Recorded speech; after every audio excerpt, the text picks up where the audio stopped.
تو سامعین محترم، جناب سیدہ طاہرہ زاہدہ عابدہ جناب سیدہ اماں جی عائشہ الصدیقہ رضی اللہ تعالیٰ عنہ، میرے کریم آقا علیہ الصلوۃ والسلام کی پیاری زوجہ محترمہ، میری اور تمہاری ماں جناب اماں جی عائشہ الصدیقہ فرماتی ہیں، لوگوں قال رسول اللہ صلی اللہ علیہ وسلم، میرے کریم آقا نے فرمایا، من سرہ ان ینظر الی عتیق من النار، لوگوں کوئی ایسا بندہ دیکھنا چاہتے ہو جس بندے نو اللہ نے دنیا تے جہنم تو آزادی دا سرٹیفکیٹ عطا فرمایا ہو؟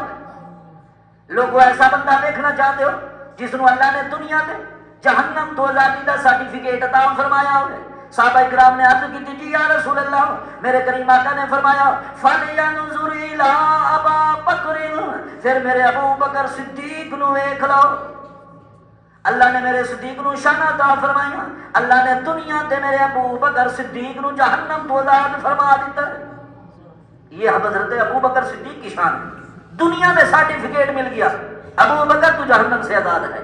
تو سامعین محترم، حضرت محمد بن انفیہ فرماتے ہیں، جب میں نے جناب اپنے ابا جی حضور مولا علی سے پوچھا، ای الناس خیر، ابا جی میرا سوال ہے، بعد النبی، نبیوں کے بعد افضل ترین ذات کون ہے انسانوں میں سے؟ افضل ترین انسان کون ہے؟ زیادہ فضیلت والا بندہ کون ہے نبیوں کے بعد؟ سامعین محترم، حضرت مولا علی فرماتے ہیں، قال ابو بکر، نبیوں کے بعد انسانوں میں سے افضل ترین انسان ابو بکر صدیق کی ذات ہے۔ ابو بکر صدیق کی ذات نبیوں کے بعد افضل ترین ذات ہے۔